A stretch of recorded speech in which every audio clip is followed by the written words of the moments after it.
expensive too. Yeah. Very essential, very expensive. Just like the LOI podcast, which you are now tuned into. Go ahead. Oh, two of America's Most Wanted, you know, is Jay, Tone. We got a special guest. We're going to let him introduce himself. Got a motherfucking legend in the building. Yes, sir. You already know. Knowing this bitch, double H's. Don't forget them. We going too crazy. Blessed with the opportunity to come out to the Energy podcast, and it's about to be a movie. Appreciate you. We sitting here with 2H. Hell yeah. This the boy 2H. The legend. But nah, for real though, you are big. Give him his flowers. Yeah, you a Give him his pivotal flowers. part in Raleigh in the music scene. Like when that Summer in the Fest hit, I was like, oh shit. I was like, okay, I really felt what you was trying to do. Like, how would you start this shit? Yeah, I mean, like I had been doing shows in the area, like first with my group, Lost Generation, shout out to back them. when we were like doing that stuff. And then even transitioned into a period of just like booking shows for local talent that I wasn't even on, they weren't on, just get the venue, reach out to people. Like I was booking like Marco Luca, like all these people that are blown the hell up now, like way back in like 2017, 2018 type stuff. And then that, before the pandemic hit, I was doing a show at Lincoln Theater. And like literally the week of the show, like the mandate came down where you like, oh, gathering limits and like all that shit. And I was pissed because it was like to the time, like the most like hyped one that I had set up. Like Big Baby Gucci, 10 cell phones. Gucci, 10 cell phones, Tia Kareem, Felix Wood, The Lost Generation. Might have been one more. So if I'm forgetting somebody, my apologies. But I like see the flyer in my head, so I definitely know. And then like the week of it got put down, like TikTok was popping, so like the show was going big on TikTok. So you just, and I was really like, dang, like this is gonna be like All a that big momentum. one. So COVID happened, and I was kind of like disappointed, like damn, like people are gonna need something to do like after this. So I just was like, all right, next summer I feel like this will be gone, or at least to a point where it can happen and like people will come to it. It's outside, it's not inside, so that will like make people feel even better about it. fresh air. So I just kind of like reached out to everybody that like I had a personal relationship with, and was like, this is my idea, like this is the mission I'm trying to pull off, like are you down to be a part? So that's kind of how it formed versus like reaching out to random people or putting up like a submission email. I really wanted to do something for like myself and the people I fuck with and really believe in and want to see win.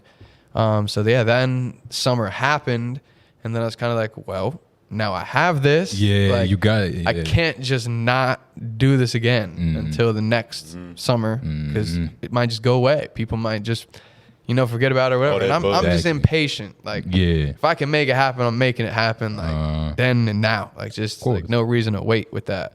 Then Halloween happened, and then winter happened, then spring happened. Then we also had a show in Greensboro, a show in Boone, and then from all that, I was blessed with the opportunity to work within the fest with that Days Festival on Saturday, the last Days Fest, Low Key, Uno, Tia, Gucci, Munch. To be honest, it's even like a more packed version of like summer, like because it's a 3-day thing, right? Yeah. So with summer, I did it like all North Carolina only, like everything. Really wanted to highlight that with the first one.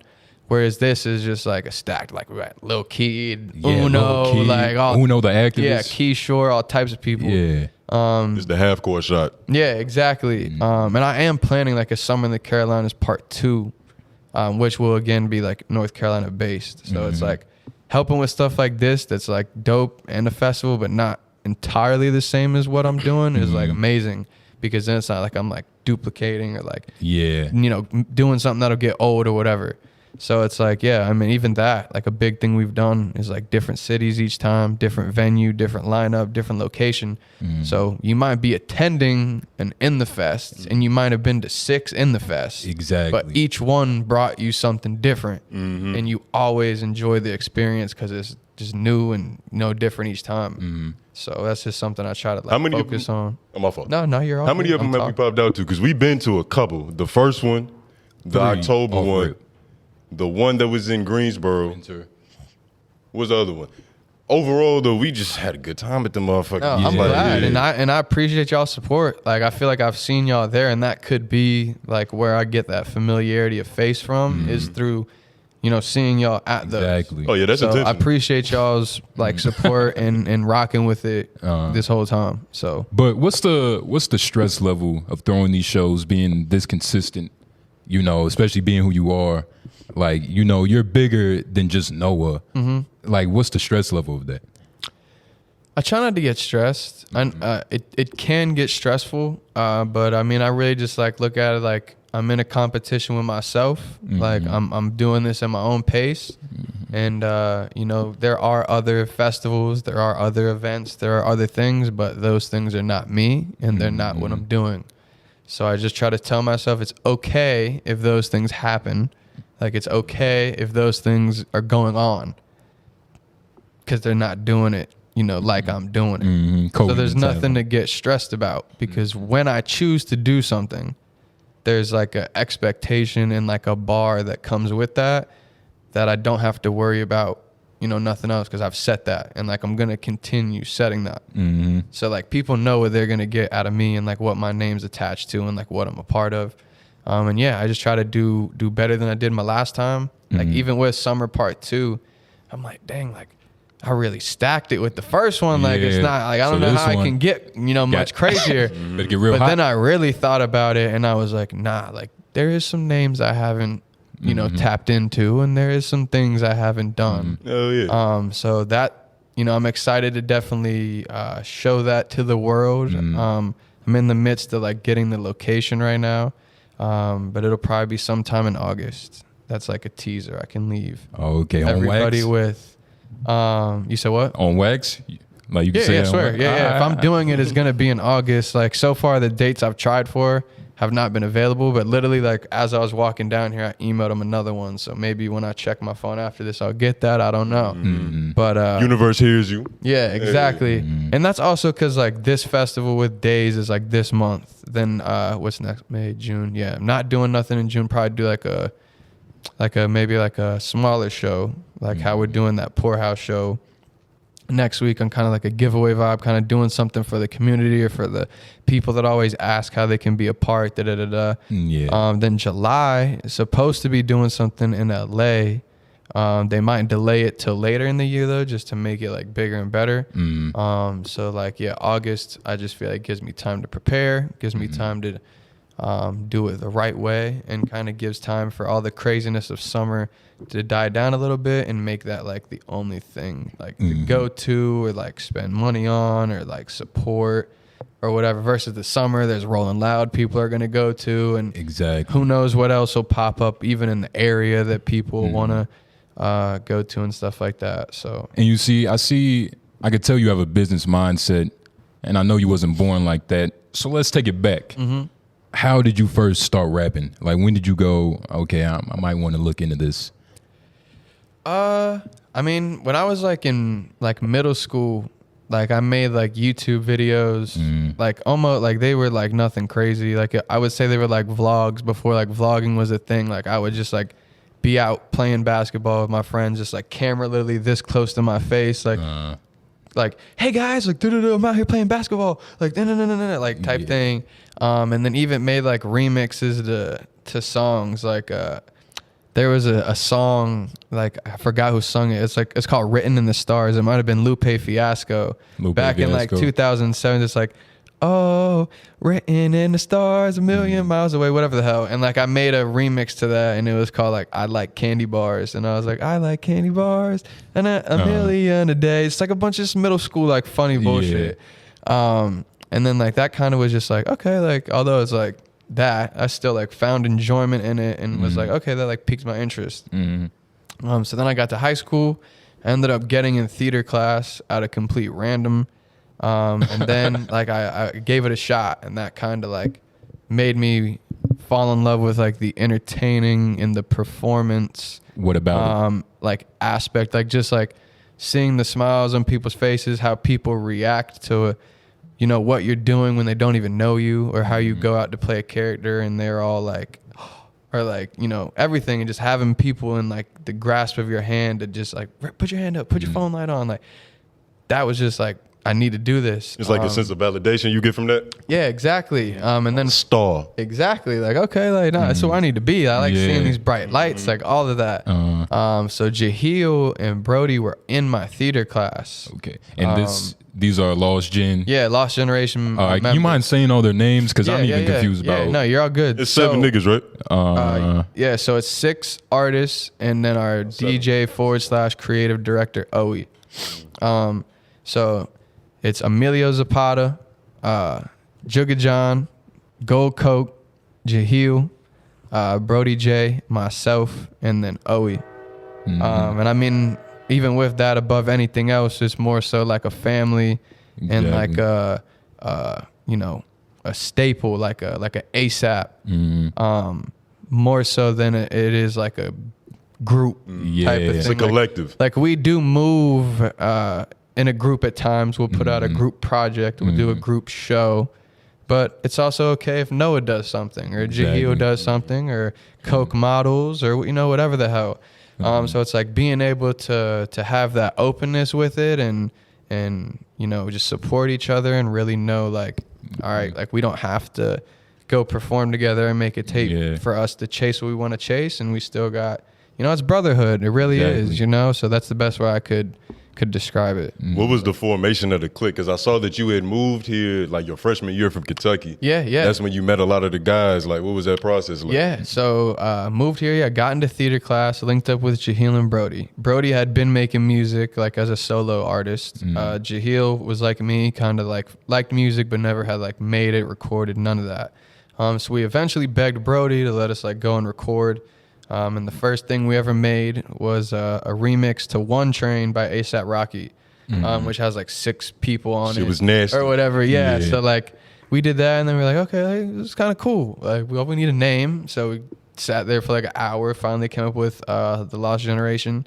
And then like we just kind of moved like that for a little bit. And then I had Spanish class with Justo Mobbin. Shout out Justo. And I knew him at the time. I was just like the famous dude like on Twitter, like Twitter fame, always getting the retweets, the laughs, like all that stuff. So like it was just like, yeah, I want to be cool with this dude. So we ended up being cool through class and then went to go to the movies. And like when I went to get him, like John and Josh Coke and John were in the crib and ended up coming to the movie with us. And from that, just like formed a bond with them. And like they would always just freestyle for like fun because they're just energetic and goofing around. Yeah. And I was like, nah, like there's something here. Like you need to take this serious. Like you already got clout. You're these popular twins. Like, you know what I'm saying? Like you can really do something with this. And like got into my crib. We recorded a song and it was called Wet Wet. It was me, John, and Coke. That was like old SoundCloud, like 2016. Yeah. Still up, honestly. Still like up? It's still up. You like that's the song? No. It just has like 50K, like something crazy, like streams, and it's like you gotta leave it up. Yeah, like whatever. And it was like the first thing. So, and then after that, I just kept recording, and they kind of like got added into the group from that. And then Emilio was the last piece. Like we were cool with him in the same way. We were doing shows with him. And we just asked him to join and be a part. And then he was like, yeah, like down. Crew just and formed. then from there, that's what it was. Locked and loaded and no looking back. So.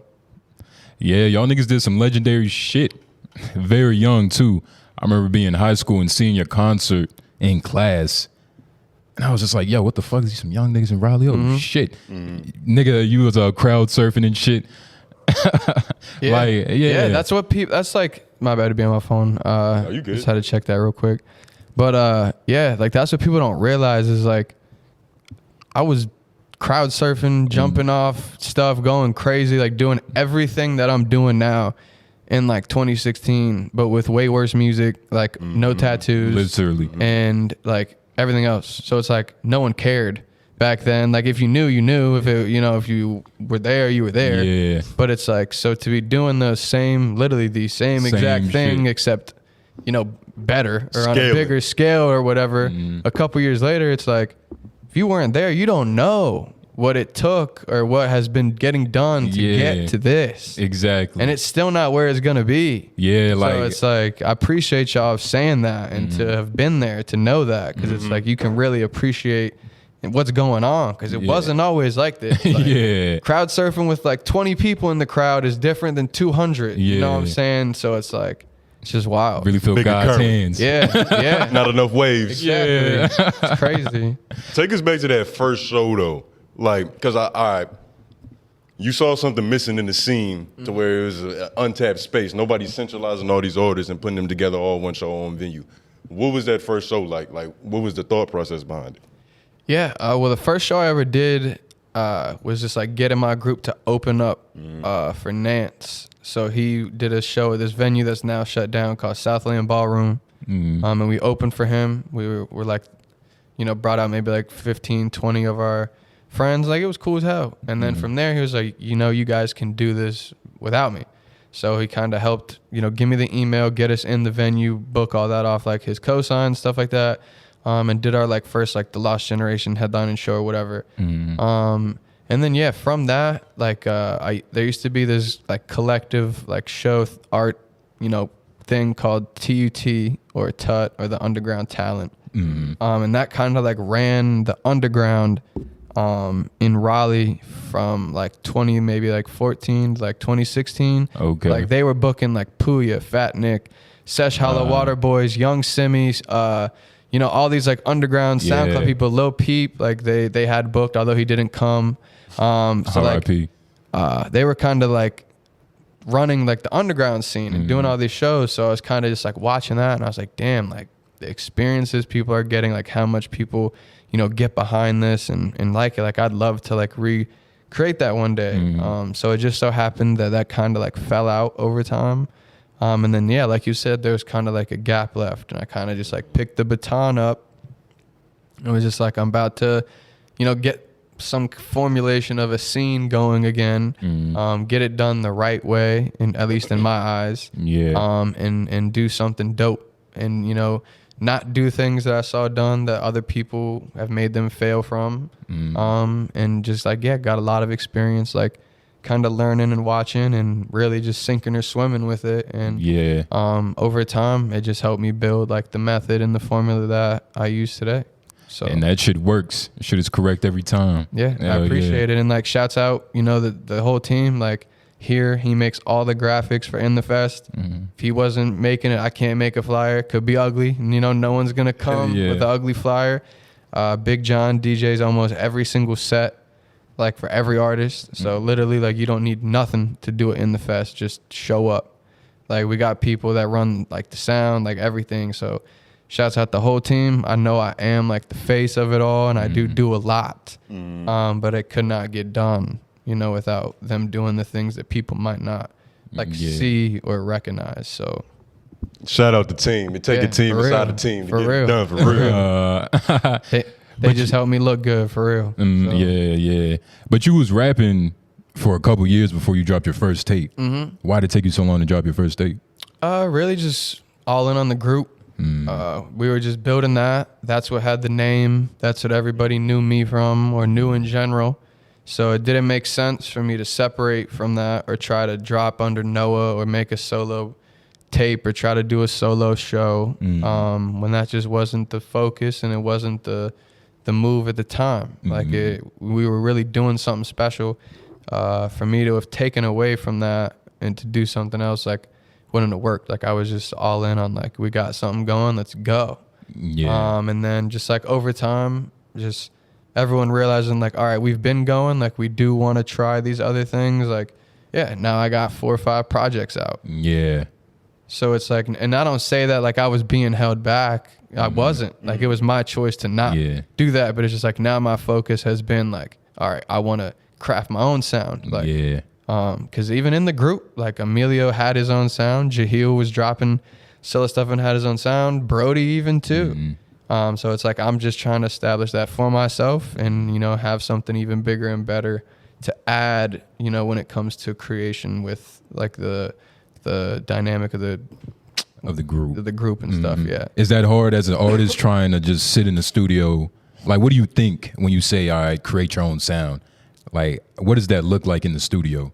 I mean, it's looked all types of ways, to be honest. Like, I really don't write that much. I just kind of let like the beat talk to me and the energy, and like I'll just punch it in. Like I'll just be like, you know, hum something and then boom, put that down. Then I'll come with a line off that.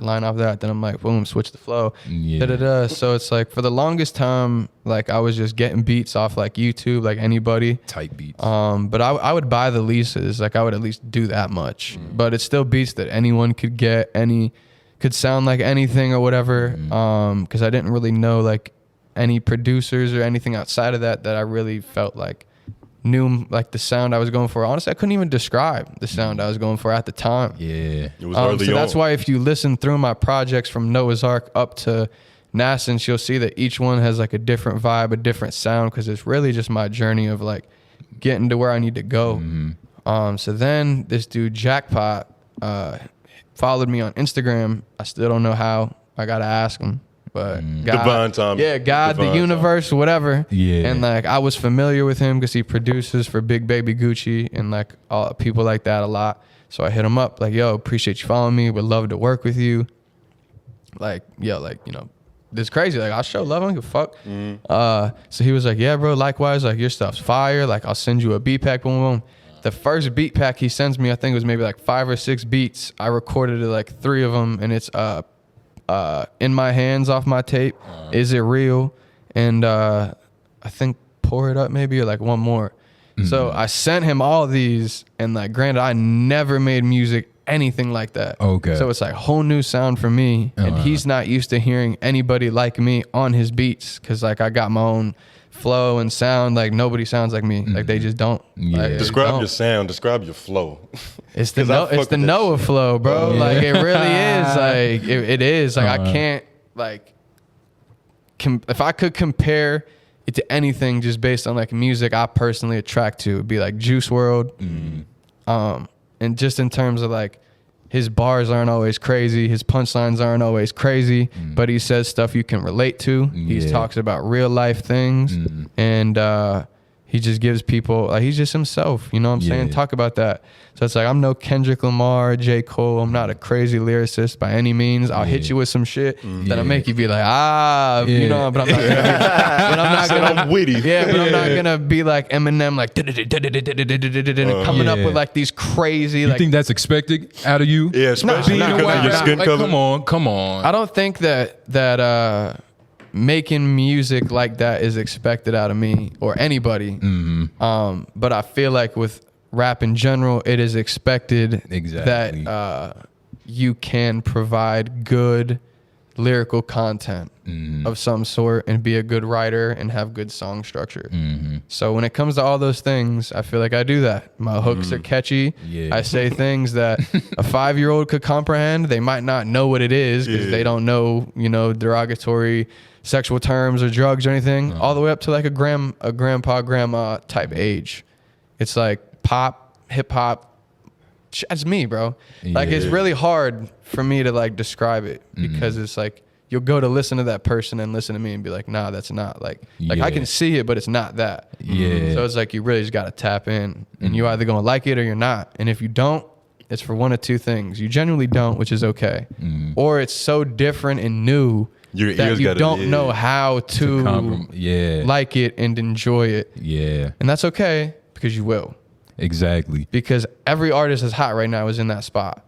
And people thought that. When Gunna first came out, I was not listening to Drip Season 1 or 2. When Thug came out, I was not listening to that. He's gay. Your ears weren't primed for it. So it's like, but then over time, I'm like, all right, I keep seeing this dude's name. Like, there's got to be a reason for this. And then I tapped in. Now I'm a huge Young Thug fan. Shout out to him. Yeah, free slime. You know what I'm saying? End of the day.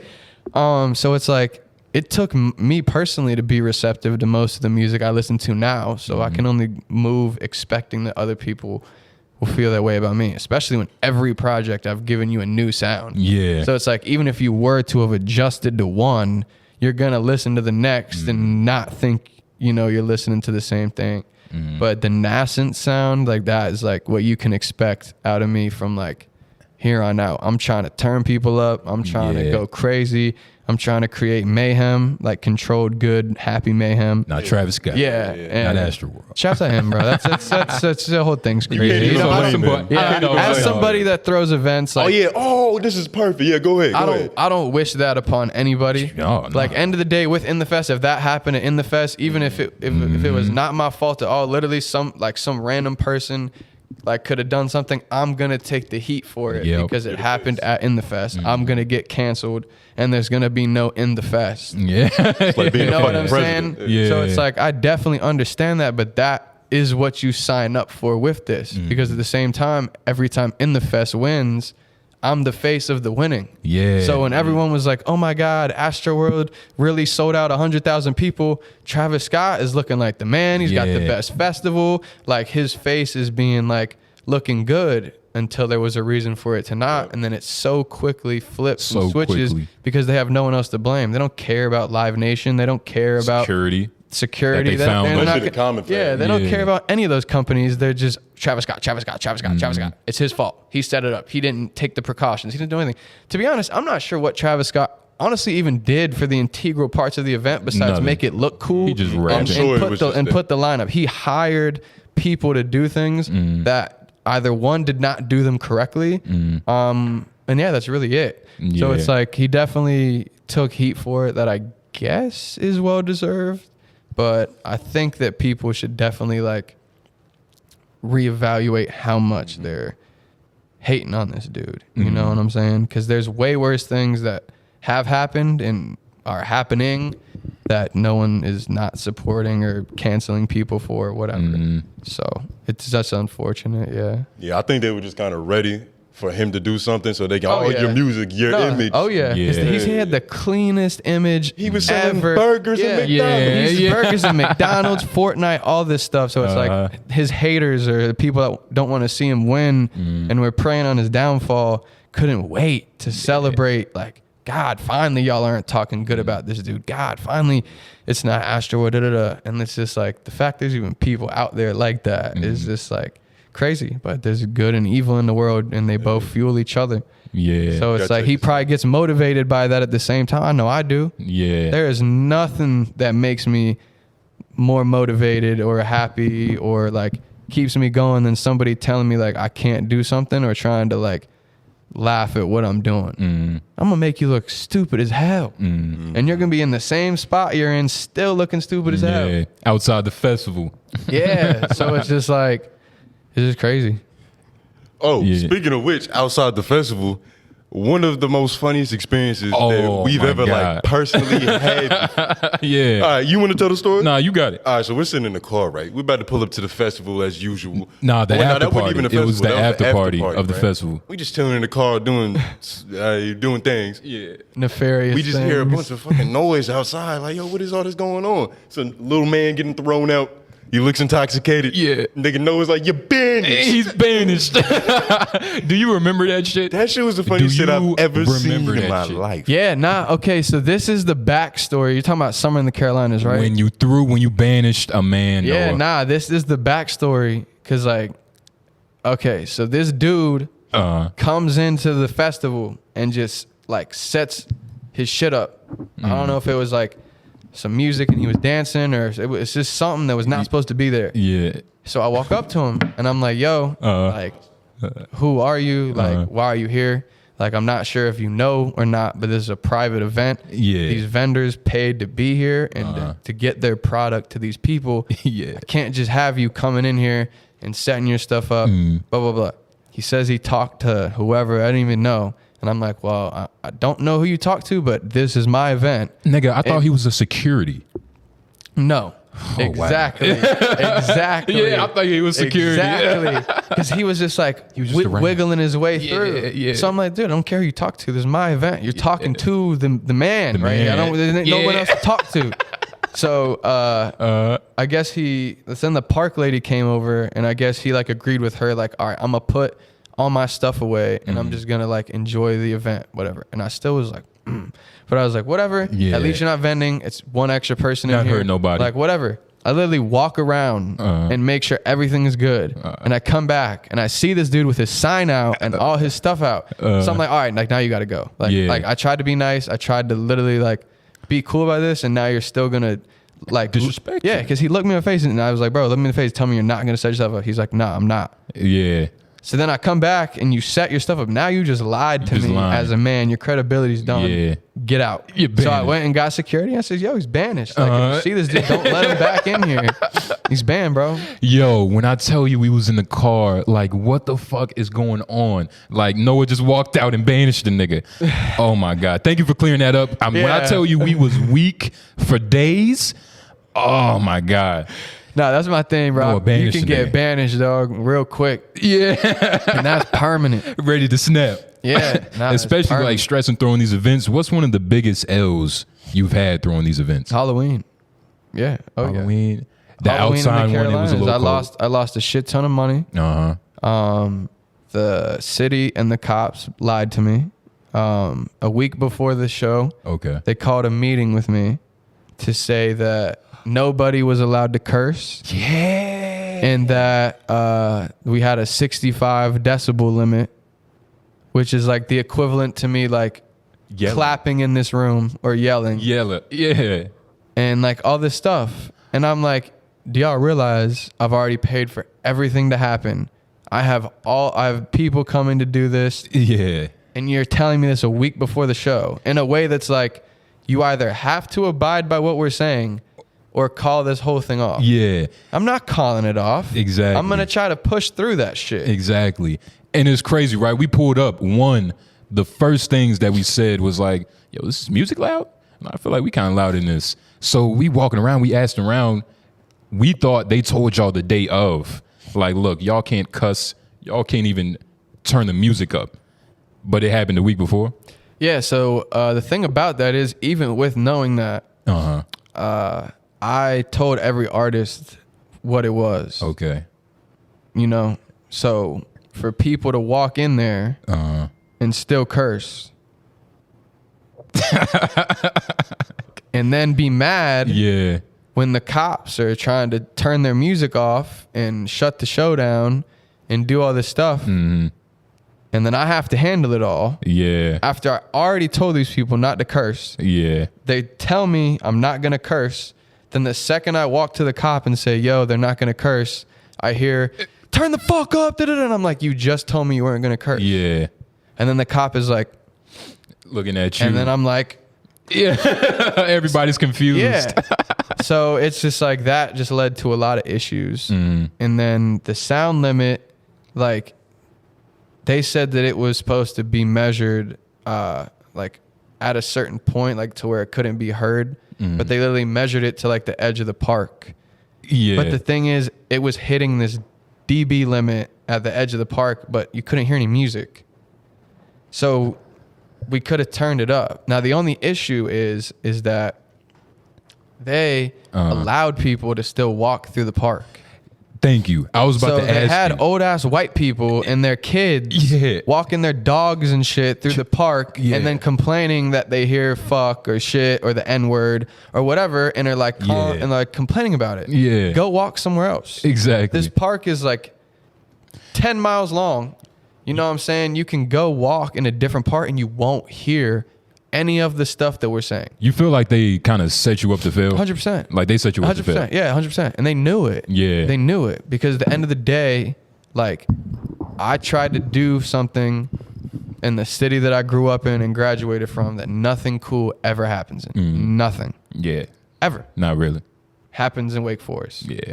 So I thought I was doing a good thing by bringing something to Wake Forest that they don't have, something that can potentially create a scene for the youth of Wake Forest that has nothing to do in the city, literally nothing. Yeah. And it backfired. Yeah, which was unfortunate because when and I tell the city I'm trying to do all these things for them, and they're like, yeah, if this goes well, you know, we'll bring you back. We can get it in the spring whenever we don't have to cut it at 6 when it gets dark outside, and like all this stuff. And even the day of, before anybody dropped a curse word, they were all like, this is so professional. I've never seen anything set up like this. You're going to be the one. Like, you're going to really, like, change things. You like you was LeBron James and then shit. I swear. Hey. And then all of a sudden, the first fuck drops. And it's all downhill from there. So it was the profanity? Yeah. What is that about? Like, they just wanted a clean environment? So what it really comes down to be blatantly honest, is Wake Forest is a historically old and, like, white and racist city. It's just really what it is, to be honest with you. Where did we graduate? Wayfield Plantation. Nah. And they saw that we had a bunch of rappers or whatever up there, and because they didn't see Billy Whalen or whatever the hell, and no one was strumming a guitar, then it was a problem. So it's just like, if you only, like, appease and, like, cut everything else off but, like, this demographic and this shit, you're never gonna grow. You're never gonna do anything. It's gonna cut people out. It's gonna make them feel not included. They're not gonna want to walk at your park. They're not gonna want to do nothing. Yeah. So why push these people away? They all live in your community. They are a part of it. You can't run from it. You can't avoid it. If anything, help them. Like, give them a place to go. Wouldn't you rather them be saying, turn the fuck up in Joyner Park than wherever else they could be saying it, or, you know, doing whatever? Like, have you tried to communicate this with, like, those officials? Like, the people that make those decisions?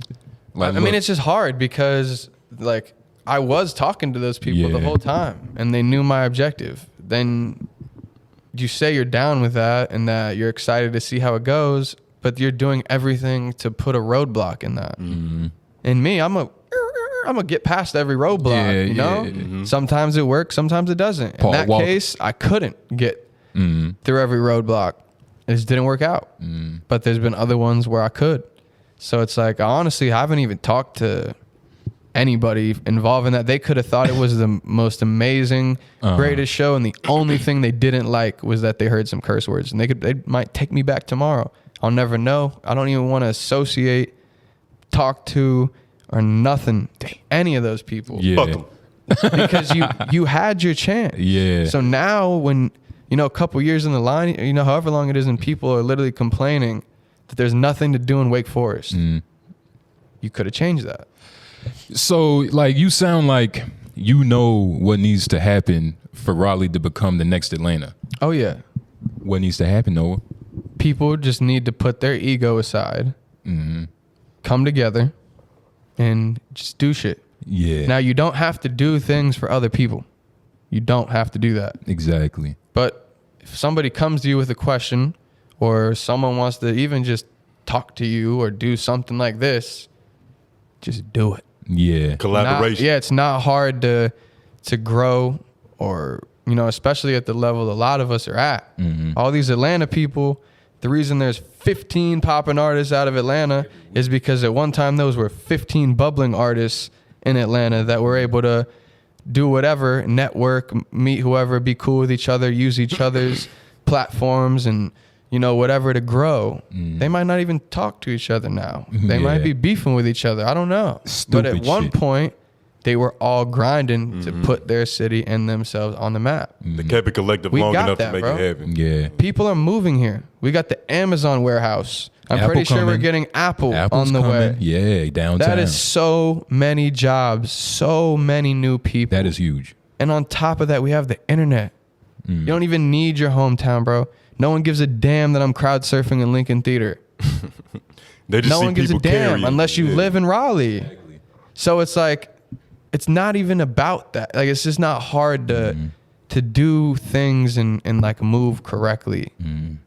So I just feel like, yeah, if a lot of people would just not gatekeep and not move weird, things could get done.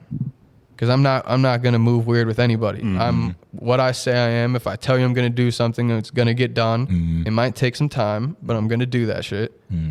And that's just what it is. Like, I'm out here moving genuine as hell, kindness in my heart. Like, I don't gotta help none of these people, bro. I book all these venues and perform by my damn self. Yeah. That is very true. Yeah. You could do that. Like, don't take the shit for granted, bro. Yeah. Because it can go away like that. So it's like, even booking people that have just moved weird or whatever, And I'm like, you're doing no shows. None. I book you. You bring out your mom and maybe like one other person. And you move like you're Drake. Yeah. Or you move like you're whoever. And you try to about that. And That's you the try type to of put up behavior, this yeah. facade. Yeah. Why? Yeah. Because I'd be wrong to quote tweet you and say, I booked you and you were performing for Casper the Ghost and one other person. Yeah. You would look like an asshole. That's why these people only post angles of them performing on the stage. They don't post the crowd. The crowd, There's a yeah. reason they don't post the crowd. Yeah.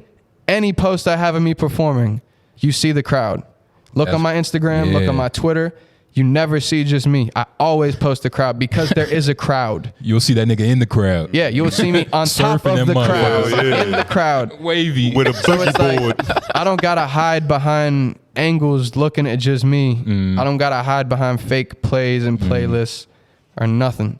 I don't give a damn if it takes me 3 years to get my first 1 million plays, as long as I didn't cheat to get those 1 million plays. It's just what it is. Authenticity. Authenticity. It's just what it is. Like you looked at people look at you as one of the big dogs in Raleigh. But who do you look at as one of the big dogs in Raleigh? I mean, there's a lot. I mean, Cloudy Nueve, like, I don't give a damn, passed away or not. He ain't never going away. And he's always going to be like a Raleigh legend because, I mean, he might be passed away, but his name's still growing, his music's still growing and stuff like that. And because of him, a lot of things have been set in motion for Raleigh. There's a lot of people working harder, me included, since he passed, and really like making shit happen. And that he opened like a lot of doors and stuff from being in Cali and getting eyes on like North Carolina, in total and stuff like that. Besides that, people like that are living, Weston Estate, they're like the biggest band out of North Carolina for sure. But I'd debatably say coming up right now, every date they've done, sold out shows, crazy. Besides that, everybody in my group inspires me. There's just a long list, man. So many people. Tia Corinne, Big Baby Gucci, even brands like Street Commerce, Fine Britches. They have their own store, ran by friends and family. Inspirational as hell. I mean, it's just so many. Like, I don't even want to keep going because I'm going to forget somebody. I'm going to miss them. Exactly. But it's like people know, who I inspire because I tell them that. I don't need to hide that. I'm giving you your flowers right here. Here's your flower, bro. Easy. I don't give a shit. So it's like, shouts out everybody that I support, and you know who you are. So sorry if I missed you on this, but I didn't mean to. No Blame his mind, not his heart. Yeah. I didn't mean to. We've been sitting here with 2H, chopping it up. I feel like he's giving knowledge. I don't know if he's doing it intentionally, but it's a lot of jewels that just got dropped in this. So if you were an up-and-coming artist or an event coordinator, it's like he's really been through it. And you can ask me anytime. I'm not going to be on some, I didn't see your DM. I seen it, bro. DM me and like just be cool. Yo, I'm trying to do an event. Could you give me some advice? Yo, like I'm trying to do whatever. I will help whoever with whatever. Like I said, I don't like that gatekeeping stuff. Like, sure, everybody can't eat. But everybody can be given a chance at the table. And it's up to you whether you sit or you fall out that chair. I like that. Grab that fork and that knife. You know what I'm saying? Like, because you can't help everybody. It's impossible. End of the day, like, I do what I can within the fest. I can maybe fit only 15, 20 artists max at a time in order to have a good show. I get 200 plus emails, DMs of people I don't even know. So I do what I can. And, even with that, just because you get on In the Fest doesn't mean you're ever going to get on it again. It doesn't mean you're going to be a superstar.